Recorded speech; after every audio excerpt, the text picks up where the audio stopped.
Welcome, everyone.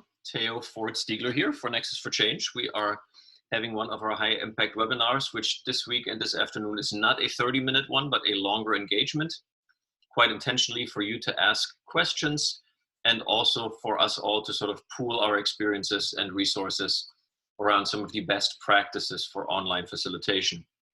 Before we started with the recording, there was a question about the background that you can enable, which isn't just for the host, it's for anybody that's on Zoom. There is an option that depends on your camera setup and on your screen setup that you're utilizing. To use a green screen behind you, I have colleagues that use a curtain rod or a shower curtain rod and just a green cloth behind them, and then you can add mountain scenes or ocean sides or whatever you so choose behind you. I personally have, in my experience of doing this now quite for a long time and quite frequently, I have a preference for seeing your actual background. However, that obviously then needs to be with some intention. I love having some depth, some angles where I can judge how close or far away is that person to the screen. I'm actually in my home office, which is not ideal because my second screen is up here. So I'm looking at my screen at you rather than looking at the camera. We'll get into camera angles and screen setups here in a minute. But so if I'm looking at the camera and I'm looking at you, I think it's kind of decent. But because I'm also interacting with the screen that's above my camera, sometimes it might be looking like I'm looking over top of you. The opposite is also challenging. You want to make sure that you're not in a situation where you're looking up at the camera when you have a camera angle that, you're now, let me see if I can, where you're down here and you have a lot of ceiling in the shot. That also looks funny. So that's something to play with if you do this extensively to have a nice engaging background. I love Pastor Jean Gay's background with the clock and with some depth. I think Carol's is interesting with her being surrounded by her books. And certainly you have some opportunity to sort of create your own staple with how you show up here in Zoom. Second thing I wanted to share that I've rediscovered today is that if you are, say, you're a faculty or you're a pastor and you want to record a session, you want to offer live engagement, but you also are concerned that maybe some folks don't have access to Zoom, you have the option to live stream a session from Zoom to YouTube and Facebook, and there might be some other providers that I'm not aware of. But those are options that will actually come up in your icons panel as a host if you have the proper accounts set up for that. All right, with all that, welcome everyone. I'm so glad you're here. We typically start these sessions at 3 minutes after to allow people to arrive. I'm using this afternoon the waiting room feature that allows me to do a couple of things. Number one, I can start the session, get all my screen shares set up, get my chat boxes to where I can monitor them, get my participant box where I can monitor it. I can potentially have a conversation with a co-host and then invite you all in. So that's a feature that for this kind of session I typically utilize. It's one of the options that we'll look at here in a little bit, maybe when we do some of our setting up of an actual meeting. To give you a little bit of background and overview, we are scheduled for 90 minutes today. If you need to leave earlier than that and you have something that you really want to get in, please make sure that you unmute yourself and let me know that. I do want to acknowledge that and make sure to the best extent of our collective ability that you walk away with some answers to the questions that you've brought today.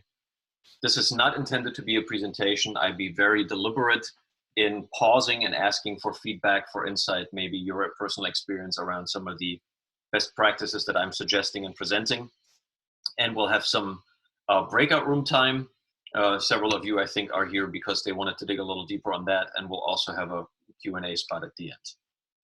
One thing that's important to me is that we get into a practice, or at least I want to get into a practice where meeting in this virtual space includes a moment of sort of reset and what in the neuropsychology is called a pattern interrupt or pattern reset. And the simplest one that I can offer you to consider is to just start with a simple moment of silence.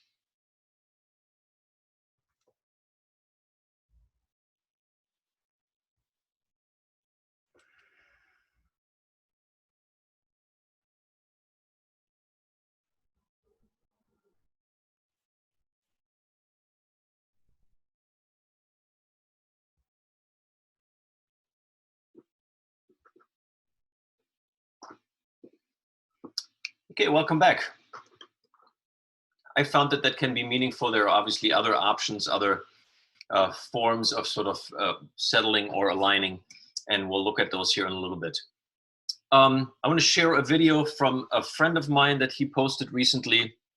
His name is Holger Nauheimer. He's actually an author of one of the chapters of the Collaborative Change Library that Carol and I have done a lot of hours in putting together. If you're interested in the content sharing that Nexus for Change is trying to champion and looking to champion. Mark is one of our authors who's here. Holger is put himself in a spot where he's doing an effort where he records a quick video message every day, and sort of just as a habit and practice, and one that I thought was really apropos today to share with you. I'm just going to hit play here. Hello, today I have with me Susanne Conrad. Can you guys hear the audio? Susanne has lots of experience in-house in organizations and big companies where she was marketing manager and strategic marketing manager and director e-learning and organizational development consultant. So a lot of experience, and she's now a learning consultant. Hello, Susanne. Hello, Holger. Susanne, you are a real bridge builder, and I would like to talk with you about how to build bridges between the analog and the digital space, because this is something I think many people struggle with nowadays. Yeah, actually, many people perceive, that's at least how I perceive it, the digital and the analog space as polarities. And I really invite my clients and my customers to step out of this either or and build a bridge between these spaces. So what does this mean? What does this mean? It means that basically it is not the space that is shaping us. It is us who shape the space. Tell me more. And this means, maybe I can give an example. We all have face-to-face meetings.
So my apologies to those of you that were not able to hear audio.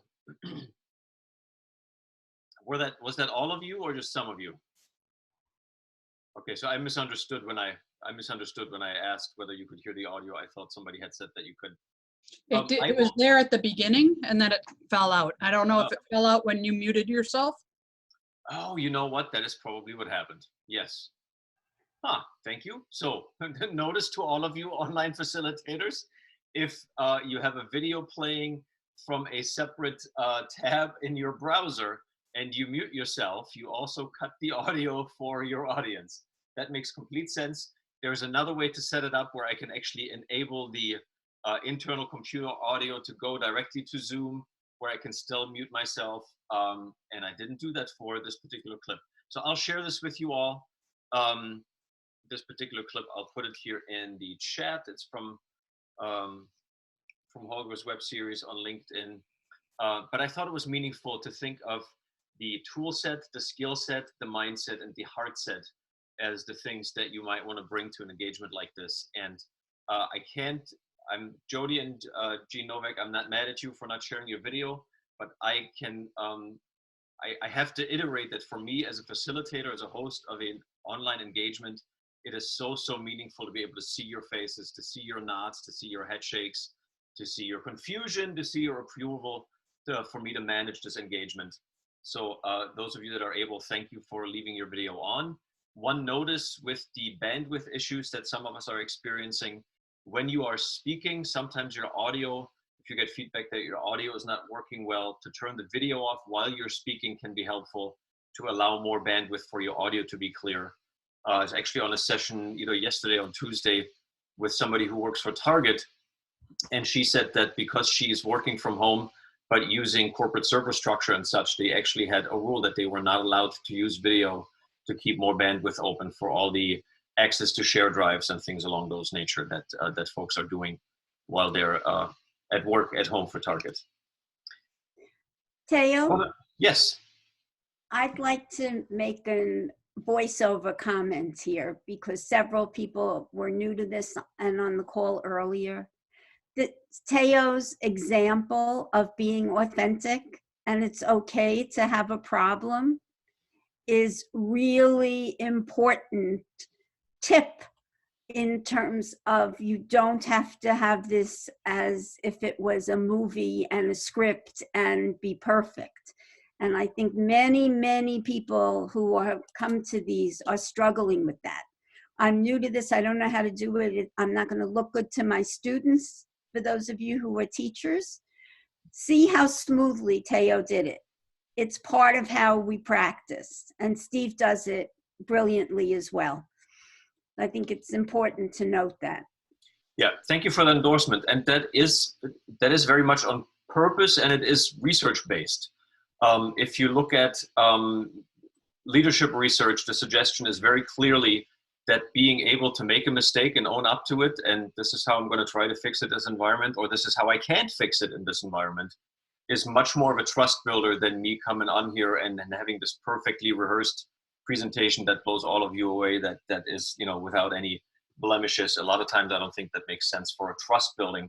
And certainly as you carry this forward into your own virtual engagements and environments, I invite you to not be concerned or worried about something that didn't go the way that you had planned. I want to offer a couple of rules that in a way I've presented already. For me, especially for a group, there is currently, how many of us is there? There's 15 of us. So it makes little sense to me to force as a host that I am the only one that can mute or unmute you. I'm going to ask for this size of a group specifically that you monitor your own muting or unmuting. If it's a larger group, I can ask somebody to be co-host, and maybe that person can help monitor the environment and say, okay, I can tell that Dennis's audio right now is really noisy in the background and he happened to keep himself unmuted. Myself or that co-host could then mute him and maybe acknowledge it and say, hey, Dennis, we had some background noise. I muted you for the moment. So again, make that something that is an interactive piece of how you engage folks. And you've heard my little spiel about keeping video on. That really helps for us to be connected. I want to make a point that really has been growing on me. Carol and I spoke about it yesterday. There's all this new language that we use, and we use social distancing as if we are supposed to be socially distant from one another. I feel a little bit funny with a scratch in my throat, so I'm going to make sure that I'm physically distant. But the last thing I want to be is socially distant. I want to be very much socially connected. And so having your screen on in this setting is contributing to that, and I appreciate that you're doing that here today. What are some of the, maybe some ground rules in your experience in virtual settings that you may not actually have thought of out loud, but if you think of what is it that you always do in virtual engagement, is there something that you might want to share? Feel free to put that in the chat, but certainly also go ahead and unmute yourself and share that with the group.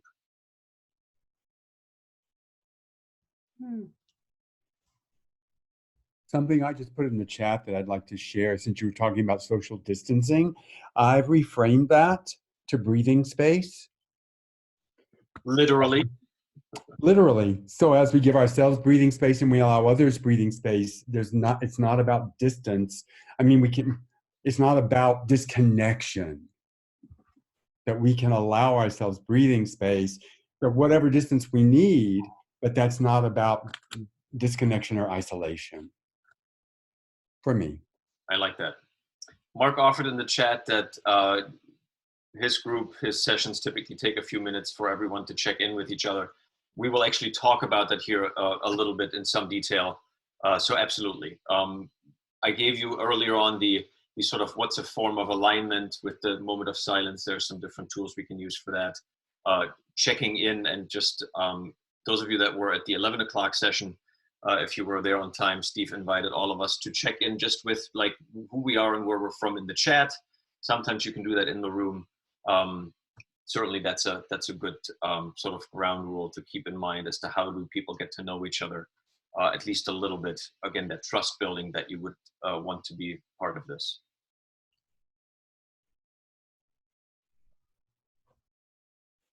Feel free to use the chat with everyone. Somebody had sent a private message that they also do sort of a check-in routine. Quick side note, since this is sort of about you becoming skilled as a facilitator, when somebody sends you a private message, your response will default to be a response to that private message that you've received. So I've been in situations where I was like, today I am, and we'll talk about that too in a second, multitasking a little bit, that I type a message to the whole group, but because somebody sent me a personal message, it just went to that person.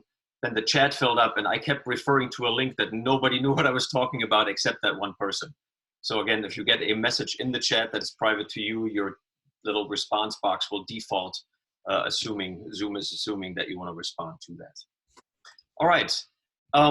One of the things that we've touched on already also is the identification of roles. Don't try to do it all at once. If you are a faculty member, you have perfect co-hosts in the group that you're engaging. They are your students. If you are in any sort of meeting, you can either ahead of time give them a call or email them, whatever, and ask them, but also in the meeting. If there's somebody that you know in the meetings that Carol and I co-facilitate, we now have done this often enough that I don't usually even have to say anything. She will sort of monitor the chat for me and make sure that if something comes up, she'll make me aware of it. She might point out that, hey, so-and-so just left. We probably should follow up with that individual after the fact.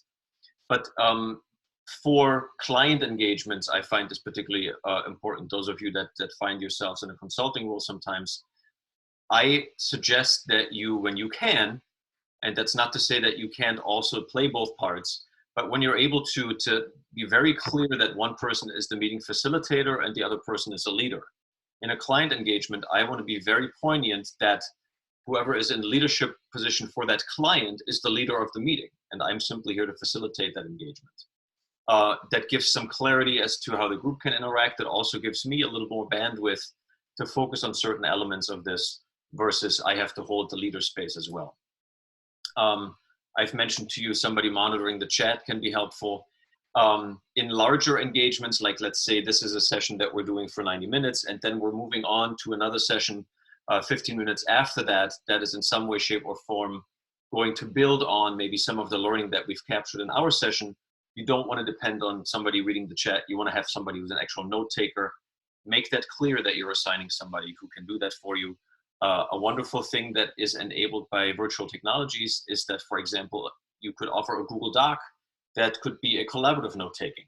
where, you know, maybe you have Dennis assigned as the main note taker, but if Mark feels that, well, Dennis kind of missed this one, he was probably typing and listening, he can go into that document and add it. And so you have a really sort of cohesive capture from the entire group on paper of an engagement. Any other roles that you guys have experienced that might be important to mention or to note? I believe that you said it, but not as explicitly. The role of facilitator might be separated from the technical person. You happen to do them very well together, but I think it's very intimidating, especially for somebody who's starting, to be dealing with the technology, especially if you're using breakout rooms, and the process that any facilitator knows they have to do, whether it's face-to-face or online. So in the beginning, I would separate those roles. Agreed. Again, I want to also encourage you to just jump in that pool and try it, especially in this day that we're in right now. We're all learning this together. Carol is right to acknowledge that I've had the great benefit of being the co-facilitator for Dr. Katie in a lot of sessions. So I was able to focus on one or the other, and then develop certain practices, I guess I would say. Like I do not, a session like this, with what I'm hoping to chew off with you all, I would not do if I had just my laptop screen. I need at least a dual screen setup where I can have my slide share on one, where I can look at the group at another, and potentially pull in resources. And we'll look at that here in a little bit more detail.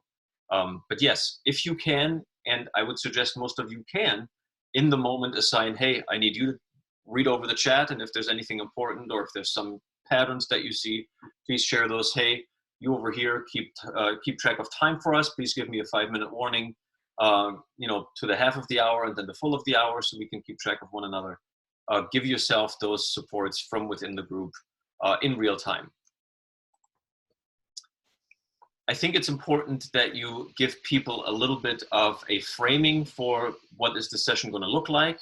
Those of you that got here early, you saw my getting started slide, which has some technical info, and then also has like a very basic overview of like, here are the 3 sections maybe. It looked something like that. Then I also had a slide for this particular session, since we're going a full 90 minutes, that was laying out sort of the steps of the engagement. If it's a shorter thing, sometimes just a verbally stated, hey, so we're going to do this for 5 and this for 10, and then this lasting 4 or 5 minutes, but give people some framing as to what to expect. I offered you guys the moment of silence. Can any of you comment what that felt like? Was that weird? Was that welcome? I like that. I find, you know, holding space for us as people, you know, it's one of the ways you can do that. I use check-ins and check-outs regularly in my meetings, and I find that the silence, it does help us to bridge. There needs to be a way to bridge from what we were doing to where we're going. So that works, and it's allows you to be contemplative. We always have a standing connection before content, is what we call it, at the beginning of every meeting. The other purpose it serves is it gets everybody to figure out how to mute and unmute themselves, and it puts their voice in the room, you know, just for an opening, and then maybe they're not as intimidated to talk during the meeting.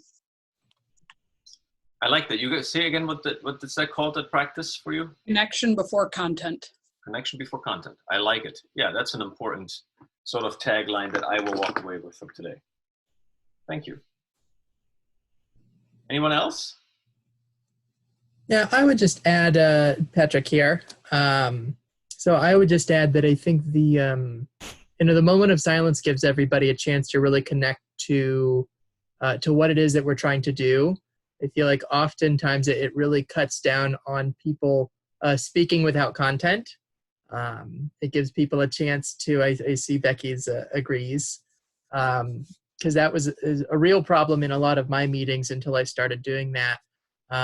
So it gives people not just a chance to silently reflect, but it gives people a chance to really look without any distraction at the agenda and think about what we're there to do and gather the big things that they want to bring to that meeting, and it helps them to be really productive. And then I think, as somebody else said, having a check-in that kind of forces everybody to talk kind of at the outset is also really valuable for that same reason that she talked about, in terms of getting everybody comfortable speaking. And sometimes there's a little bit of feedback, so getting comfortable, hearing your own voice is something that can be helpful for those things, especially if they're not very familiar with the platform.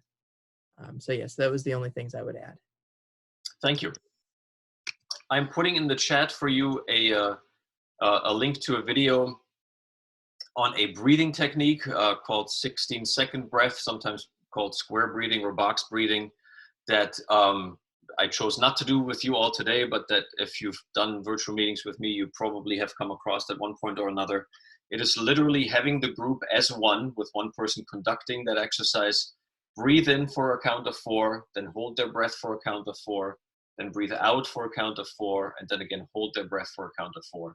And I have found it to be really a powerful tool, and sort of, for me, there's a physical sensation of getting sucked into the same space, be it in this virtual connection. Some folks, I'm a Baptist minister's son, and I used to look at this Eastern stuff as oh, am I supposed to do that? I invite you to think of it as prayerful or as mindful, or whatever the framing is that you're comfortable with. But I think that kind of breathing exercise, and there's a number of them that are out there that are effective for this, they do work in this virtual space, and I think that they're powerful and effective. And so I invite you to explore that as a sort of a alignment piece, or as a gathering piece for even a virtual meeting like this. It does tend to be that you either want to be with a group that you are sort of willing to be vulnerable with, or maybe folks that you know a little bit, as to how far out on a limb that you go with what exercise you choose for that. Teo, just real quick, and you may be able to do this by dropping a link. At the start, you said that this was a pattern interrupt. I'm Yes. not familiar with that terminology or that practice. If you could say just a little bit about it, or just drop a link in, then I can take a peek at that. That would be great. Yeah, so the video that I shared, actually, Dr. David G speaks to that a little bit. But the neuroscience behind it is that our brains, actually men's and women's, are wired a little differently, but in effect, to allow the brain sort of to go to a momentary rest state and then come back allows us to better focus and concentrate. And so this pattern interrupt basically forces our brain to, like, okay, let me pause for a second, rather than to keep running with these 17 different streams of thought that might be going on.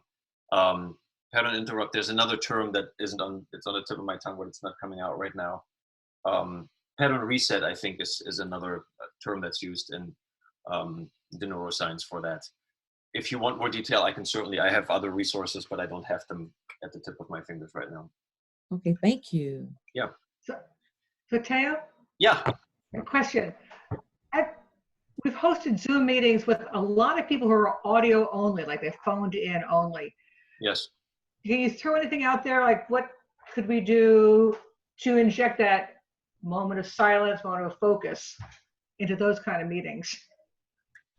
I think in my experience, it works the same way. Like, we're in the nice situation now that just about all of us have our video active and going. And so you have that tangible, or not tangible, but visual feedback, where if, you're just looking at a phone number or a name, that's a little more challenging.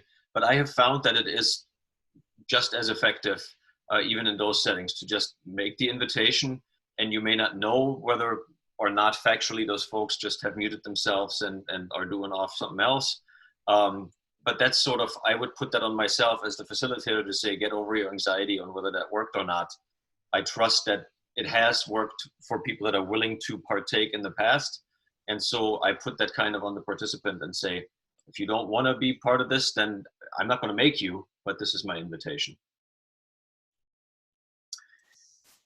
In terms of check-ins that we talked about quite a bit, now this group, it's challenging, let's put it that way. And a lot of times as the facilitator, you really want to be able to make sure that you have some mechanism or some tool in mind as to how you frame a sort of round robin check-in or check-out.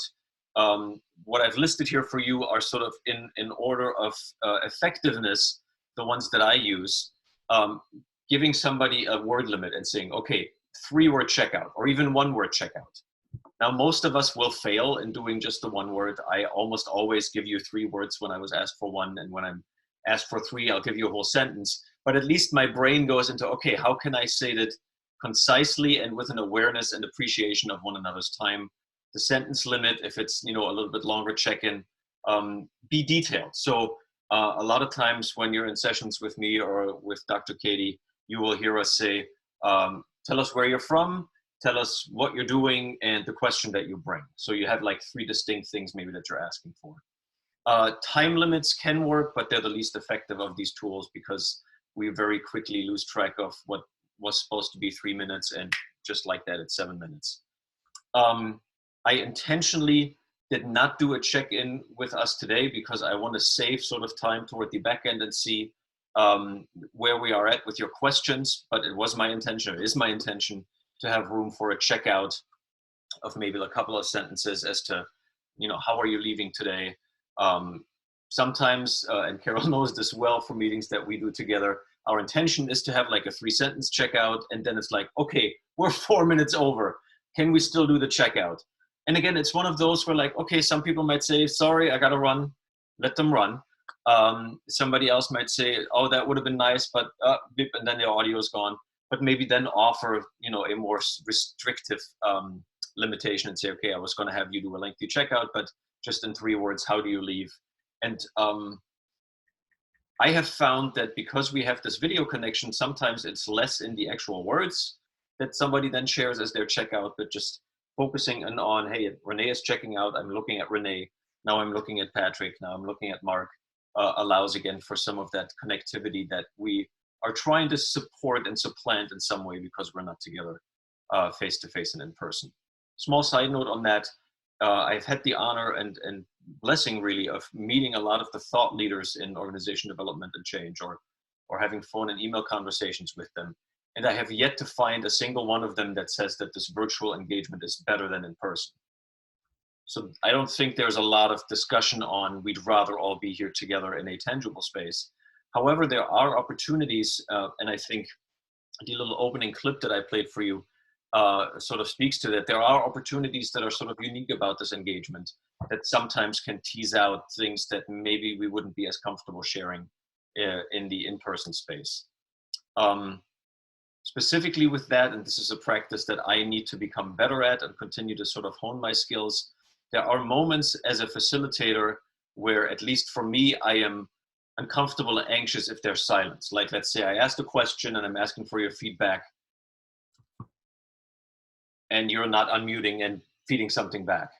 It's really important to allow that silence, and then maybe even for that answer that somebody might offer to just let it stand and not give immediate a response, but give another silence. Because what tends to happen is that folks will wait for somebody else to speak, and then there's a comfort in that moment of silence to say, okay, I can maybe also say what I might not have said in the in-person meeting. So I invite you to invite myself, most of all, to allow for that silence to happen. I'd like to add a check-in option that we use really frequently.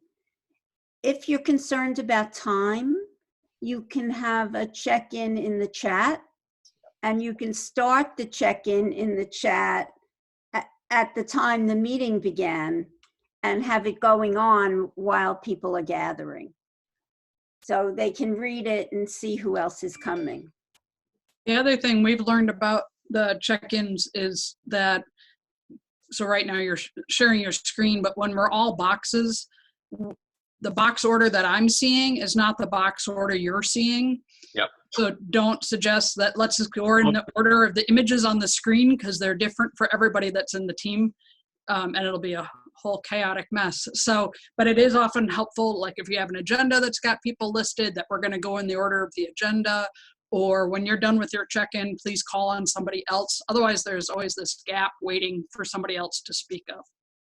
Yeah, I think the latter one that you identify, that one has to become a practice, even if you say it, hey, okay, who's supposed to go next? And having, the preceding person identify somebody new. A lot of times I will finish my 2 sentences and then there's a pause and somebody has to remind me, hey, you have to tell us who's going next.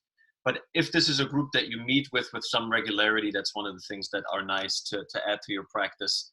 And it takes away that sort of awkward, okay, who's supposed to go next? So thank you for that reminder, yes. Anything else on that specific element?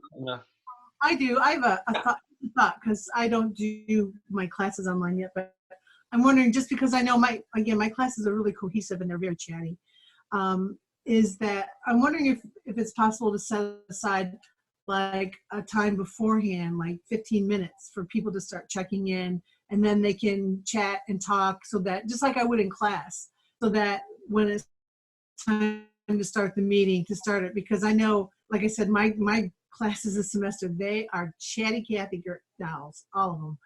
And they like to see each other. And that also helps to keep it cohesive, because especially now, because they're frightened. Many of them are frightened and they're away from their friends. And I'm thinking it might be good for them to do that. So is that something you practice too? Like maybe starting 15 minutes ahead of time, knowing that the meeting is going to be at, let's say, like here 1 o'clock, but we'd start at 12:45 so that people can check in and talk. That's a question or a thought. Yes, absolutely. The answer is yes, and I think I made it here 10 minutes till, because I was still digesting, both literally as well as in my mind, from earlier session work. Yes, I try to be at least 10 minutes early, depending on the expected size of the group, 15 or even 20 minutes early, when we offer virtual engagements in what we call our hybrid format, where Nexus for Change once supported us a local meeting where there's maybe 20, 30 of us in a physical space together, and then we engage an online group. For those sessions, I actually show up 30 minutes early to make sure all the audio is working, all the video is working, that interactive piece can function. I would also offer that if there's any sort of regular group that you are looking over the next weeks or potentially months to engage on a regular basis, that you offer sessions that are nothing but chit chat intended. Hey, we have a class session here, but how about tonight at 5:30? I'll be in my Zoom room for an hour. Anybody that wants to come hang out. I spoke to a friend who is part of the doctorate program in organization development and change at BGSU, that's brand new, and she works for Marathon. And because they have all moved to the virtual space, they yesterday at 5:15, I think, had scheduled a wine down. And so they're all meeting on Zoom with their glasses of wine, and they were laughing about the fact whether or not, because office policy is that you can't have alcohol until 5:45, we're meeting at 6:15, so we can't actually drink our wine for half an hour. But I would encourage you to think of what are those sessions that have no purpose other than to be physically distant, yes, but socially connected, and offer that space. Another point, oh, go ahead. No. Another point that came up in a previous meeting was, if you have a dedicated Zoom room and people can just go there, you might not want students to be invited to that room for particular sessions. Zoom has the capability of either having a dedicated Zoom room or to create specific meetings with times, and even to make those dedicated meetings with times recurring. So it has lots of options to make it as similar to face-to-face without face-to-face as possible. And in addition to that, any meeting that you have scheduled to be live at a specific time, that link is still available for anybody at any other time. So if Becky and I know that we have a meeting tomorrow at 11 o'clock, but we wanted to check in, I could just send her a quick text message, hey, let's go to tomorrow's meeting link for Zoom, and we can check in there right now. It's not limited to just, it's open from 11 and you scheduled it for noon, and so the room goes away. The only time that's not going to work is if you're using your, if you're using your Zoom account for a different meeting.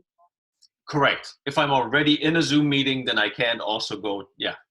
Well, and it's like Barbara and I couldn't use that link because you're already in another meeting and it's ultimately your link.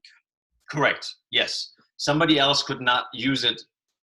Well, they could if I have certain features enabled. There's a join before host that you can enable. And if I'm not there and I'm not using that virtual space, then you could convene there, yes. What's a dedicated Zoom room in your account? Anybody that has a Zoom account, you have a personal ID, and we'll pull up that screen here in a minute and look through some options for scheduling a meeting and what that looks like, Michael. All right, I want to be a little bit aware of our time. We're halfway through our time together, and I want to get a couple of Carol went, what? This was 45 minutes already. I want to cover just a couple of sort of technical issues. One is that for me to be comfortable hosting these meetings, I use a dual screen setup. And for me, that is now a must. If I'm a participant, I'm quite comfortable with my phone or a tablet or just my laptop. But if I'm hosting and looking to engage you, what you see on the right side of your screen is basically what I'm looking at right now. I have my laptop on the bottom and the secondary screen where I'm managing the session, if you will, on the top. On the left corner, you see a setting from my friend Molly in Wisconsin. She has her laptop set up. She's not using that keyboard. She has a separate keyboard in front of her and then a secondary monitor. So in order to, especially if you're not sharing roles as extensively, let's say you're trying to lead the meeting, you're trying to facilitate the technology and monitoring the chat, to me that two-screen setup is an absolute must to do that without being too clunky. I want to, however, encourage you to try and go with what you have. One of the things that has been sort of like, oh, I have the tools already, is that most of you that have a laptop that's not 10 years old will have an HDMI output on that laptop. And most of you have a flat screen TV that has an HDMI input. So you can literally sit on your couch. If you have a long enough cable, connect your TV screen as your secondary monitor and have a Zoom session like this quite comfortably and beautifully with a huge screen to look at and monitor chat connections. Jody, you know Molly Immendorf? That's fantastic. She's my sister. I thought that view looked really familiar. Like, really? We'll have to talk, but let's not take time up right now. Yeah, right. Excellent. I love this kind of stuff. If I start telling you guys stories about how small this planet is, I need to schedule a sharing session about how tiny our planet is and who ran into who where. We'll have to maybe do that next week. So 2 screens I highly recommend. The second piece that is helpful, on the left side, you have my actual office, forgive the clutter, but you can see a picture of my beautiful wife there left of my laptop. And then an image that I stole off the internet from somebody who does regular broadcasting and stuff from their setup. And you'll see that in both of those, at the center is both the camera and the TV position. So in my office setup, I have a microphone that's sitting directly behind my laptop screen, and on top of that is my camera. You can see in the picture on the right that there's a hanging microphone in the center of the 2 screens, and the camera is that really small blackish piece that's sitting right on top of the main monitor on the bottom. So you want to be able to, my camera angle is not ideal right now, happens to be in the home office. This is what it is right now. I would like to have it a little bit higher up to, have a more natural background level position rather than you seeing quite as much of the ceiling as you do. Again, those are just like some guidelines, but I encourage you, if you're doing this more routinely, to consider how you do that. Most laptops will have, a camera at the top position. If you are doing that little trick with the TV screen, your TV might be on a TV stand or it might be elevated on the fireplace. Getting a very affordable USB camera and plugging that in and setting it just below the TV can be a wonderful solution that I encourage you to check out.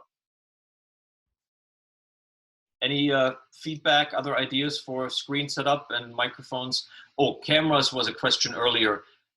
Any USB camera that you can purchase at Walmart, on Amazon, I would say don't go below $15, maybe start sort of at $20.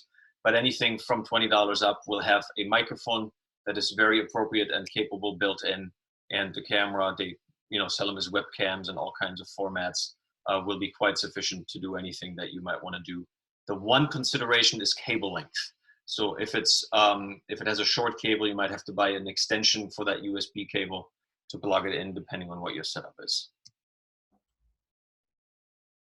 Any thoughts on setup? Any cool tricks that any of you want to share? Mark doesn't want to share any tricks. Okay. So Teo, Yes. keep your image up for a sec. I'm sorry. Yeah.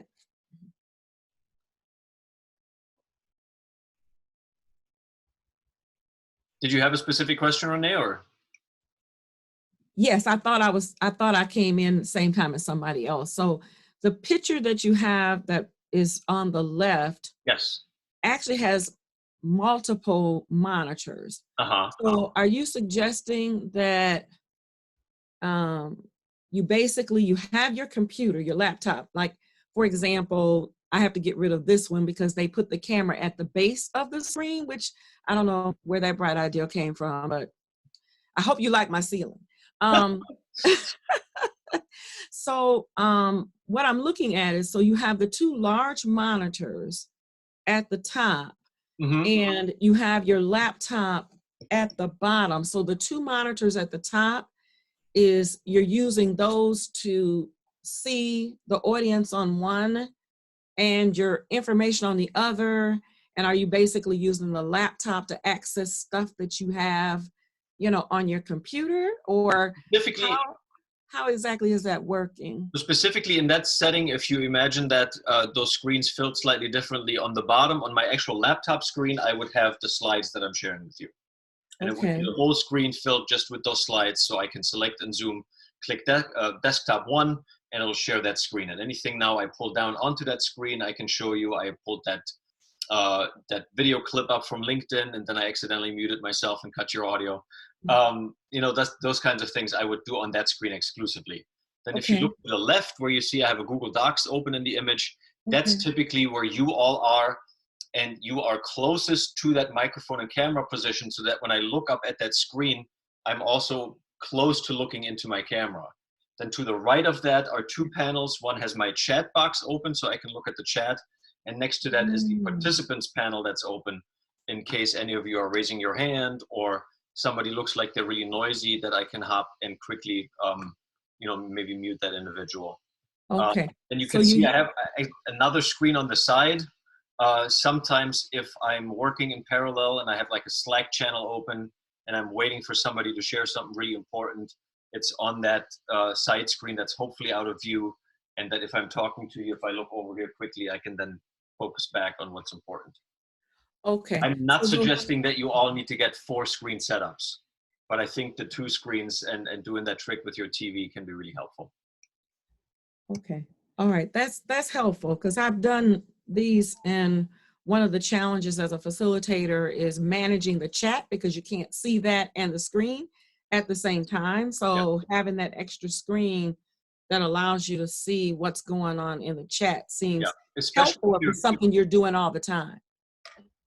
Especially when you're sharing a set of slides and you're doing that on one screen and you're trying to still see video and the chat, to me, it's near impossible.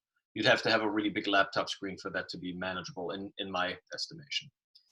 I wanted to say a quick note. Again, this is not intended to be some sort of Zoom promotional. They have not yet agreed to pay us, even though I email them every week. No, I'm kidding.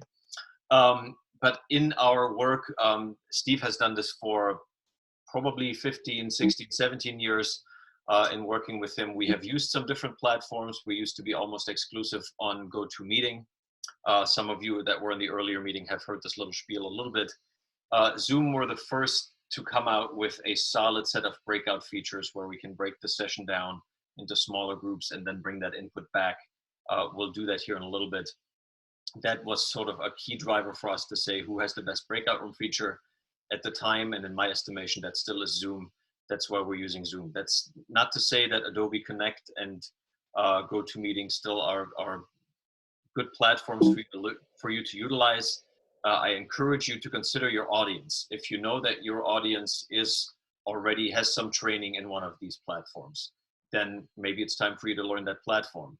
But if it's sort of hey, we're all trying to figure this out together, my current recommendation would be that Zoom is the most intuitive from what folks are telling me, and certainly in my experience, and again, with breakout features that have the most manageability in terms of how you can facilitate those spaces. I've done anything from 30-minute sessions with a 5-minute breakout room for 2 each to 6-hour sessions across 180 people with breakout rooms that were 20 each. I'll talk about this a little bit later, but basically once you have a small meeting design for, let's say, 12 to 20 that can work, you can replicate that, and you can take a session with 50 and start it as the group of 50 and then break it down to smaller groups of 6 and use your small group design in those breakout rooms. Any platform recommendations or questions that you guys want to ask? Okay, so the chat feature, we've talked about it, you guys are using it. Just want to point out that you can sort of leverage it in different ways that can be meaningful and important. To me, it's always a place for somebody to ask for technical support and assistance. Something that I've learned from Steve that he does a lot with class environments is to offer a parallel conversation. And that actually is a feature that you don't have available in the in-person, all in the same room setting. If there's 2 people having a sidebar conversation that may be meaningful to what we're all engaged in, but it's distracting the rest of us, you're going to tell them to be quiet or, you know, mention it later. Here in this virtual setting, you can go and have a sidebar conversation, just the 2 of you if you wanted to, or the 5 of you, in the chat, and it can be meaningful for a report out later. It can be meaningful for notes after the fact. So that's maybe one of the feature sets that are sort of unique for this virtual space where that can help. And I always look for real-time feedback. It's nice when somebody, you know, let's say we open this up and Mark shares something that's interesting and meaningful, and Becky decides that was a really cool point, but I don't want to interrupt. She can just type, "Right on, Mark, that's fantastic. I'm going to try doing that." And so that's a really meaningful additional piece that, again, you don't have necessarily available in the real life space, where Becky would have to remember maybe afterward to go find Mark and say, "Hey, what you said about such and such was really cool." The screen share options, we sort of talked about it a little bit in terms of what happens. And now this is somewhat specific to my experience with Zoom because that's the tool I've used the most. I do believe from recollection from a couple of years ago, this applies elsewhere. Once you are sharing your screen, you have some limitations as to how the software, in this case, how Zoom lets you interact with the group. That's again where, to me, that second screen comes in, because I can still access all of your beautiful faces looking at me while that is the screen sharing is happening on a separate screen. There are settings that you can enable that we'll look at a little bit here in a minute, where you can limit the screen sharing to just the host. You can allow all participants to screen share. You can allow participants to screen share and kick somebody else out from the screen share. This meeting is currently set where you can all share your screen, but you can't kick each other off the screen share. I have to do that and say, "Mark, you're done now. Jean, put your screen up, please."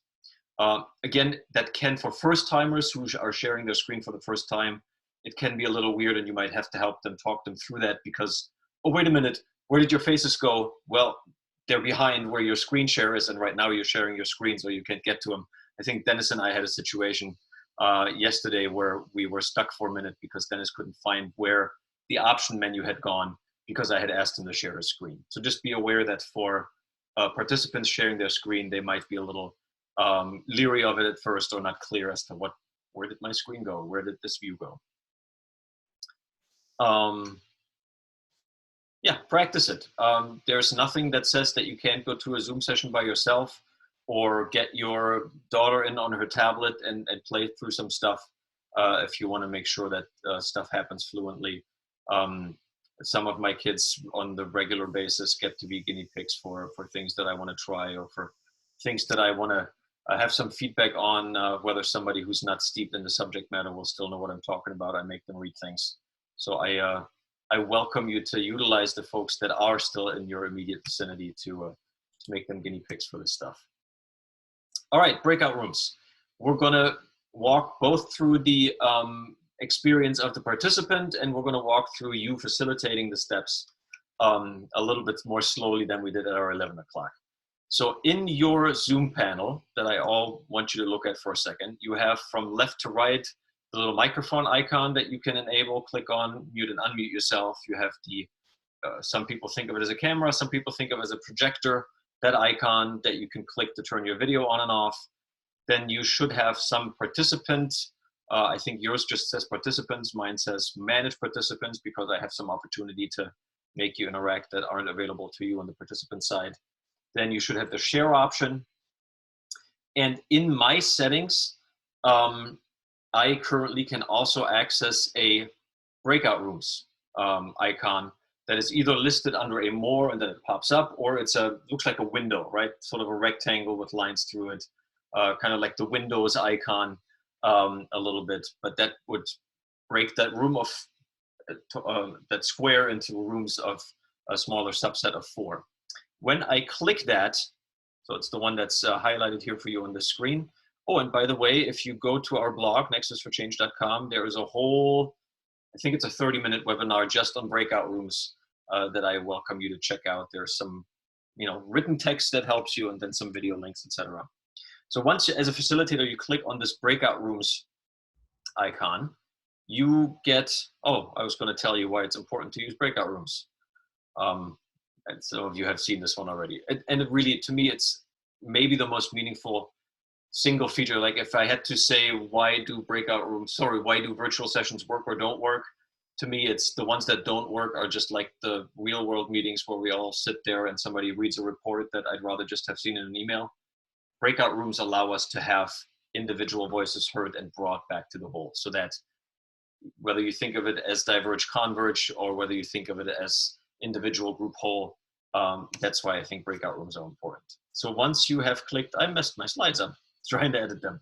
Once you have clicked this, we'll have to jump back and forth. As the facilitator, once you've clicked that window icon, you get something that looks like this and says you have 1 participant or 40 participants, and you can split them up and you can go up and down into 10 rooms, 5 rooms, 4 rooms. And depending on what you select here, it'll show you that you have 1, 2, 4, 17 participants per room resulting from your selection up here. You can then create either automatically or manually what those breakout rooms look like. I tend to prefer to just use the automatic option. And then if I have to, let's say it's a specific group that has different functional roles.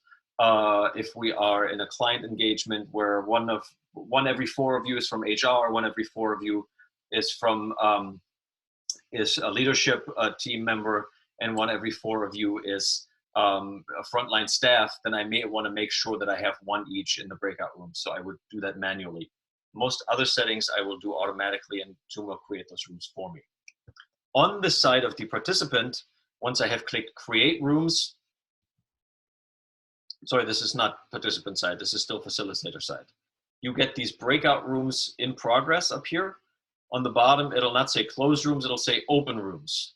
I didn't put all the different visuals in here. So you'll have breakout rooms and it'll list who is in the assigned breakout rooms. Once you click, this red one now says closed rooms. At first it'll say open rooms. You'll open them and people will disappear one by one from the video in your main session and hopefully join that breakout session. Now let's hop back to what it looks like on the side of the participant. No, this is another facilitator piece, sorry. So setting this up, and I'll show you another slide that I typically use in a minute. It's important that you have sort of a purpose, oftentimes a stated purpose, and a clear assignment as to what's supposed to happen in those breakout rooms. If you send folks into a breakout session just to talk amongst themselves, they're going to talk amongst themselves, but not about what you wanted them to talk about. So have some clarity as to what that needs to be. And what's super helpful is what I think of as a convening structure.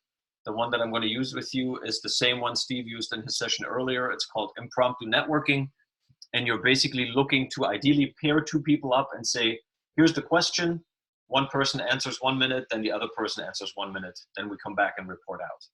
And you can do multiple rounds of that. You can do it in larger groups up to 3 and 4. But it basically allows people focused conversation on a specific item or specific focus of some sort to gather around. Typically, it's important before you send people into those breakout rooms that you pause and see if there are any questions. I intentionally typically don't leave too much of a pause because somebody will think of some question, but if you give a little bit of pause, somebody who's like, they will be able to ask that question before you send them off into those breakout sessions. On their end, on the participant side, what you guys will see here in a moment is in the top right corner, this image that says join breakout room. The host has invited you to join breakout room. There is a subset in Zoom where you can actually name them if you wanted to, but the default is that it's just breakout 1, 2, 3, 4, and 5. In that breakout room, then you would ask people to gather and convene around whatever challenge or question that you've posed. You as the facilitator can send messages to all of the rooms at once, and you can also join specific rooms and talk to those rooms individually. And then you can give them a 1-minute warning when you hit the close sessions button. That is right here, close rooms. The default in Zoom is that it gives the room 60 seconds and there's like a ticker that counts down. Your room will close in so many seconds. Like I said, you can broadcast a message to all rooms and say, hey, 5 more minutes. Hey, don't forget about this feature. Or little reminder to also touch on such and such. You can send that to all of the breakout rooms at once, and you can use this option right here to join as a facilitator to go in any of the breakout rooms and say, hey, how's it going?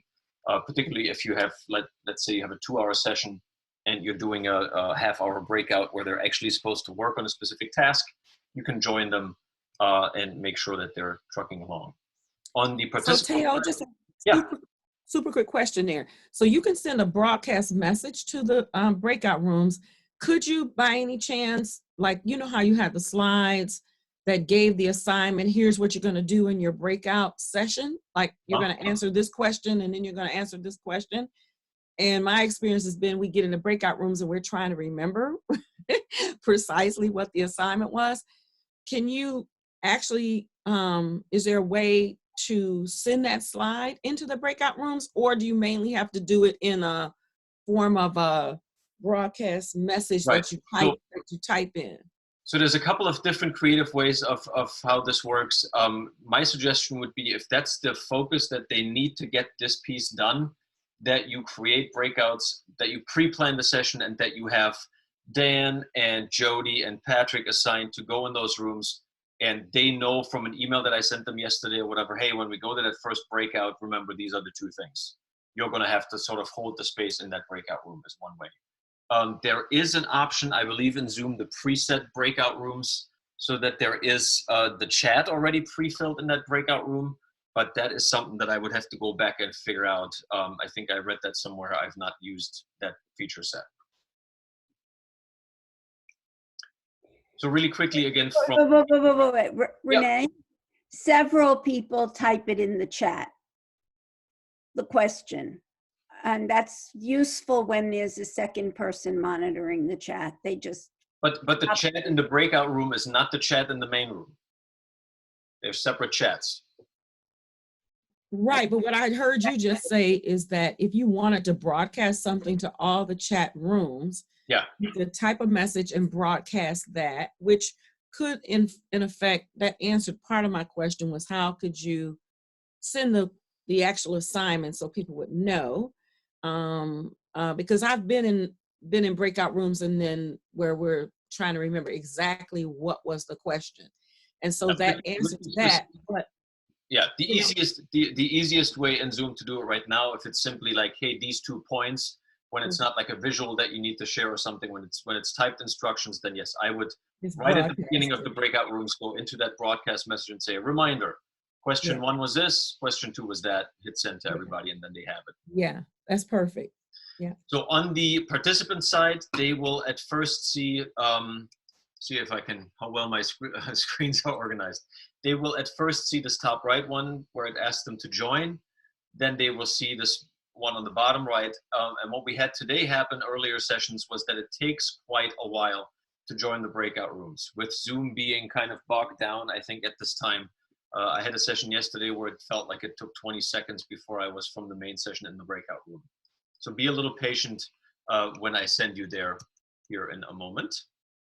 And in the breakout rooms, the participants can request the host to help. Like, hey, we need support, we need assistance. They can send, this is available on the phone, you see the image on the right. as well as in the laptop, desktop versions. You can invite the host to help. Be aware that if it's a session of 50 with 10 breakout rooms and all of you are asking for assistance, that host is likely only one host. That can't be in 10 places at once. For you as the facilitator, you'll have this image pop up here in the bottom left corner. Hey, breakout room 1 has asked for help, and you can click directly on the join that room, and it gets you into that session to offer support. Any questions on that? Because I think we were just going to go maybe to a breakout room and try that out. Is that good? So I'm going to create some breakout rooms for us, and I'm asking you to talk to one another. I'm going to put us in groups of 3. Would you be so kind and share with one another what is the one feature set that you need more information on to be comfortable with what's going on here? So again, you'll see the little join breakout room. The question is, what feature do you need help with? And the idea is that you have about 1 minute each.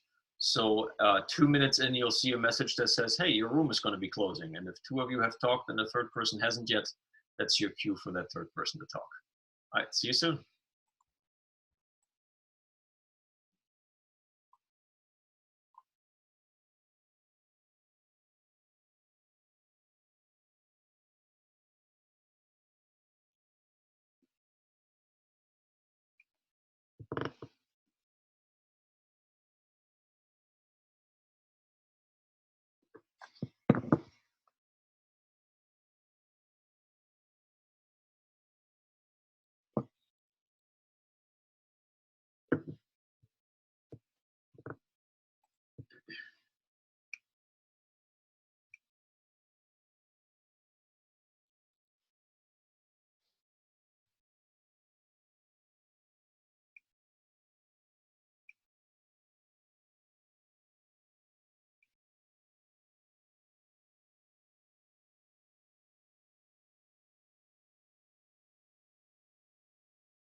Hi, Barbara. You are muted. No, you're not. Oh, yeah. I accidentally got sent. I hit the wrong button. I got sent back. Okay, the rest of them will be back here in 15 seconds. Okay. Well, the question I had was, and Carol was answering it for me, was how you did the, like your PowerPoint, how you put that on the Zoom. And so she said, like, I can download it onto my computer and then stream it through Zoom. Is that what you did? No, much simpler. How do you do it? Welcome back, everyone. Oh, okay, never mind. Barbara was in the middle of asking me, how do I share my slides? Currently, there's nothing shared with you, right? So you should see probably in one screen, depending. Thank you for that question, Barbara. So Zoom has different options for how you interact with it in terms of screens. You can have one window where Zoom like covers everything that's going on, but you can also utilize dual screen setups, which I'm currently using. So I have one panel right now where I am looking at all of you. Then I have another panel that is right now with my settings and able to look at whoever the speaker is. So when I'm speaking, I can actually see myself in that. Once I go to the screen share, that panel will be taken up by my screen that I'm sharing, so I can track that. Now, what I do is I open up, whether it's PowerPoint or Google Slides or whatever, and I open it up so that, remember that two-screen setup? I'm telling myself to shut up. That two-screen setup that I shared with you has my laptop screen on the bottom and then the larger screen on the top. I simply drag my slideshow to the bottom screen and say, this is what I'm going to share. And then I enable the share for just that bottom screen, and I can interact with those PowerPoint slides, whether they're in presentation mode or just blown up to full screen. That's sort of a personal preference. I use a presentation mode in Google Slides that has the slides on the bottom and then a secondary panel that I can navigate that I pull up on my top screen. But that's sort of specific to your personal preferences, and PowerPoint and Google Slides have some different settings. What were some other features that you guys talked about that would be important for you all? Anybody, go ahead. Let's see. One thing that we had that me and Dennis talked about in our group was how to increase our like student ability to to interact with Zoom or these other features. So maybe either like a cheat sheet with some of the different functionalities of it, or doing or going with our students or clients and doing a brief 5 or 10 or 15 minute like training session on how to use the different features before using it as a group or something like that, were a couple of the things that we had talked about. Yeah, absolutely. And I think we touched on that a little bit earlier, that like, having a target time to start early.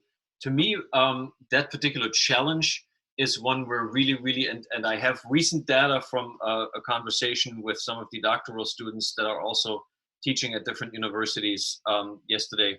And they offered that hey, I'm just here to talk. If you want to get a set of ears, if you want to get some of your chest, if you want to tell me what you're struggling with, that is a wonderful invitation that isn't then bogged down with like, oh, I have to show up to this class session, so I have to figure out this technology. So the entry bar is, hey, let's just come talk. Let's use this platform. And so they're kind of learning it in the process of that, and therefore lowering the bar to when you then need them to engage. Thank you, Patrick. Anybody else? Yeah, thanks for that suggestion. That's a fun, kind of a funner, more informal way to do that. Yeah. What I have found that is for a lot of like my kids' age, and my kids ranges from 8 to 20, offering that, hey, this can go on your phone. You can get to Zoom just on your iPhone, on your Android phone. Now, that's not my recommendation. If you're actually trying to do a lot of learning and get the content off some slides and take some notes, you'll want the bigger screen. But as a starting point, once they're doing it on their phone, my experience has been that most of them, hey, I want to get more out of the session. I'll figure out how to do it on my laptop. But I already have the basics down, getting it on the phone. So encouraging students to like, go to this link on your phone and just follow the instructions. Now it's on your phone, and we can start there and develop the skills without having to tell them, hey, I want to develop your skills. Some other feedback, other questions? Yeah, Teo, I had a question about, excuse me, about how to read the room. As I'm assuming that on your end, in a group of this size, you can see all of our faces at once. Is that correct? Yes, I have my screen intentionally set up in such a way that I can see as many faces as possible. Once you get beyond, I want to say a dozen, Zoom will offer like, hey, there's this many people, and it lets me tab through. I have it set in such a way that it highlights the folks that keep their video on. And so folks that decided not to share their video will be a couple of screens down. So I sort of focus right now. I have 9 of you that I'm looking at. And that allows me to read the room fairly well. Now, you know, depending on your background, depending on how tired or not you are, I want to be careful not to overread the room or like make assumptions that because, you know, Patrick is staring straight ahead right now, so that must mean he's not engaged. Like I used to find myself making those assumptions and getting sort of, my anxiety is up.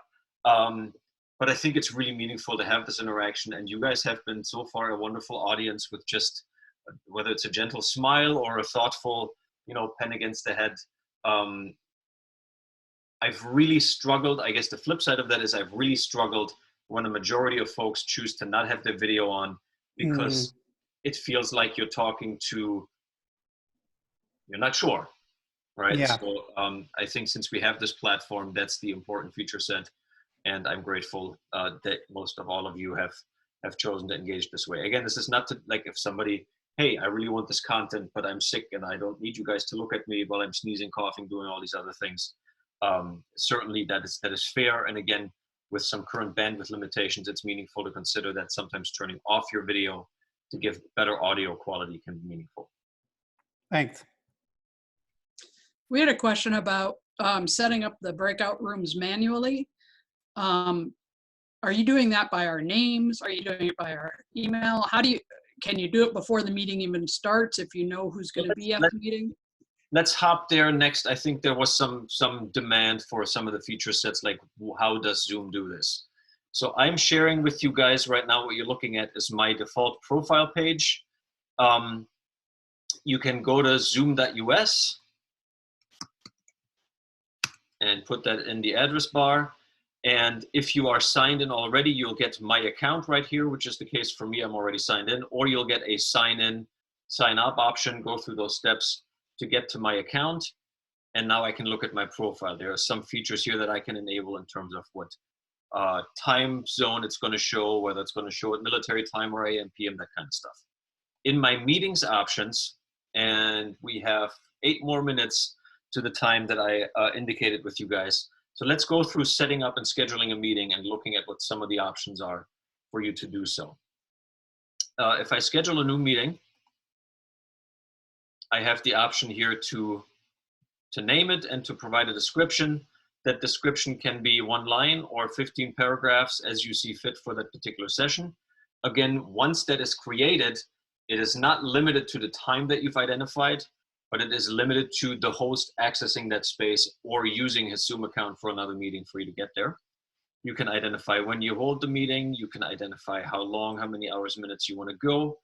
You can create recurring meetings. We had a question earlier where somebody said, I have this class session. They're all working on the same projects. So I would recommend that that class session is set up as a recurring meeting. You can repeat it daily. You can repeat it weekly right here. And then you can even pick for a class session, maybe Tuesday and Thursday at 3 o'clock, rather than just 1 day a week. One interesting feature is registration. I have asked you guys to register. So I have enabled this registration button. Because you see here that we have a weekly recurrence, there are some different options for my registration. I can either register just once and go to any session. I can register, I can ask you to register for each individual session and so forth. If I take this away and not make it a recurring meeting, now the registration that's still required is simply a one-time process for that one meeting. You can enable video and default the setting for my video to come on as a host as soon as I join, for your video to come on. I typically have that on and rather have you turn your video off than have to talk you through turning on your video.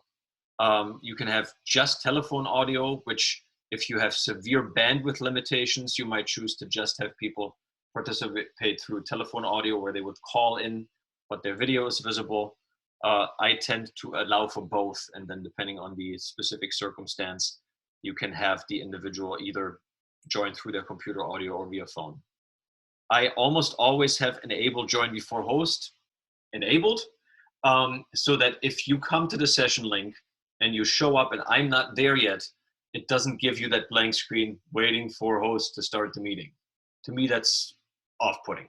I'd rather you be able to enter the room and say, huh, Teo's not here yet. What that also does, Zoom sends me an email and says, hey, your meeting attendees are waiting. I click on that email, and in the email, it'll tell me that, hey, Barbara's in your meeting room. Where the heck are you, Teo? Why haven't you joined yet? So that's a nice little feature that comes out of that. I tend to mute you upon entry, because if I bring you in and you're maybe still telling a kid that, hey, I got to get on the session and I'm trying to record it, and maybe you were 2 minutes late, now I'm not mad at you because you ruined my recording. And again, I give you the option typically in my sessions to mute yourself and use that feature. The waiting room you all should have experienced today when you came to our session. That is one that you can turn on or off if you, for example, have to talk to a co-host or presenter, or you want to get your slides figured out, but you want to make sure that the session can start. Once you save all these settings here, so this is my meeting, let's say we're calling this my meeting test. I save this meeting. I now get a second set of options where Google lets me add this to my calendar. If I have that set up, I can link it to an Outlook or Google Calendar. It shares a meeting ID that I might be able to share with somebody who's on their phone and just says, hey, what's the meeting ID, if they're fairly well versed in Zoom. You get a registration URL here that you can share with folks. You can also click on copy invitation. It gives you the link and information and times. You can copy this meeting information and now just put that into an email, hit send, and anyone that wants to join you has that information. And again, lists here your different settings for host, participant, the muting that we just went over. A nice thing for the invitation email is that down here, you now have an option where you can brand that session. So you can upload a banner, the emails that you should have seen from me set Nexus for Change across the top, and have a little globe on the side, so I can include some familiarity for those of you that have worked with us. I can create a poll and say, how many of you have 10 years or more experience with Zoom? How many 10 weeks or less? And I could leverage a poll as part of our session and have you, okay, out of the 50 people that are here, 29% already have extensive experience. I have enabled in my personal settings, which we're not going to have time to look at right now, that I can also live stream. So I can go here and I can live stream through Facebook or YouTube if I wanted to do so. I can also look at who has, once people register, who has registered and how many of them. Now, you guys were asking about the meeting rooms. Hey, yo, I got a quick question while you're there. Yes. You had where there was a link for Outlook, Yes. where you could link it. So when you're setting these up,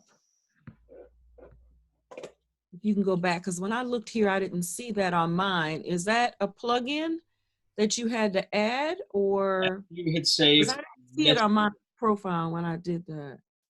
It's after you save the meeting, and yes, I believe you have to enable maybe the Google plugin for Google Calendar. A plugin. I think once you save the meeting, it should be available if you have a calendar that applies there. So I'm trying to remember where the enable waiting room, alternate hosts, where was the breakout room preset? There's something called room management. Is that it on the left hand? That's more general settings that are not specific to this meeting. And I thought that was right here.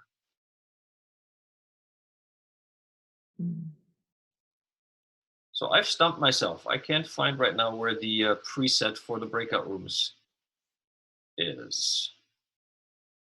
Let me see if I had it in here.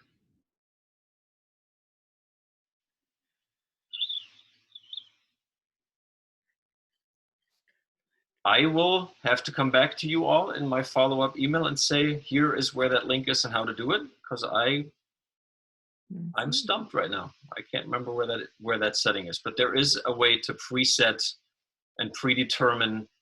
Oh, this is why. Nobody's registered yet. Let's see. Here we go. Registration. There we go. Yeah, once people are registered for the meeting,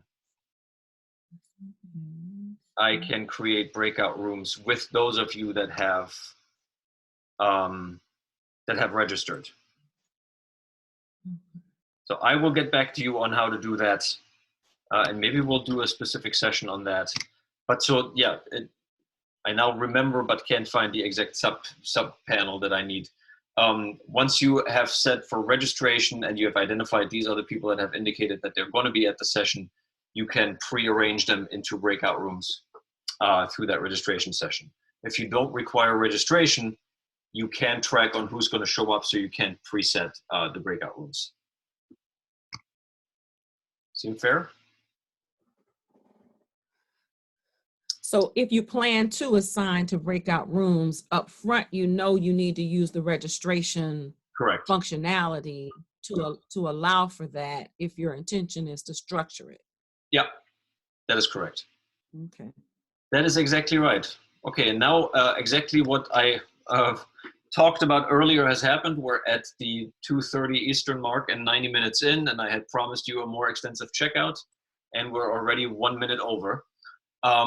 Thank you for your feedback on some of the things that we can tackle next week. We will look at setting up breakout rooms in a little bit more detail, and we will cover some of the things that we didn't go over today that include talking a little bit about session design, which I think of as Russian dolls to some extent.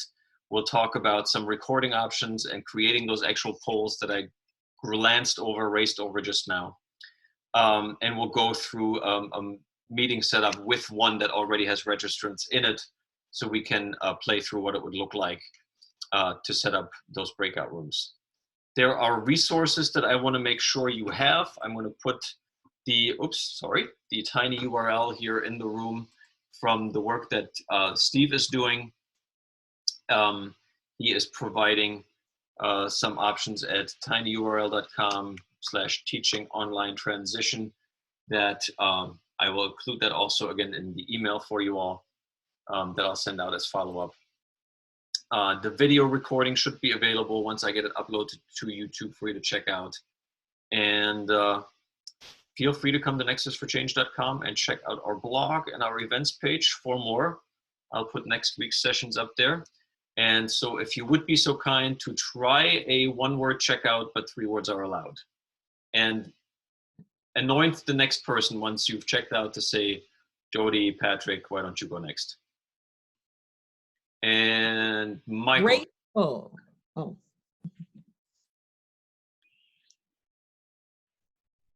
Renee said mine too, grateful, absolutely. All right, who should go next, Michael? Barbara.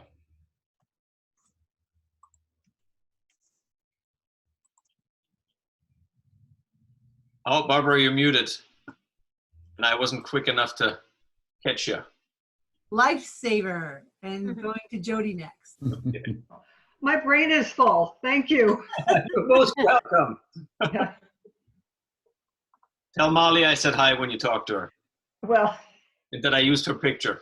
yeah. Who should go next, Jody? Becky. Time flew. Thank you. Patrick.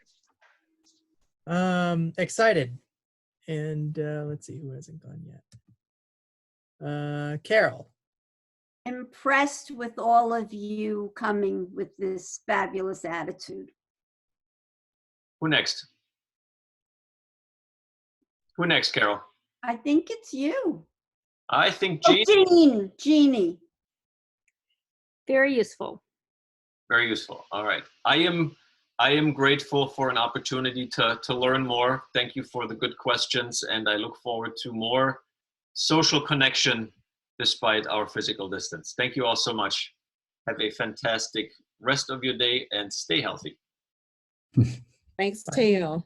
Thanks, guys. Bye, everyone. Thank you.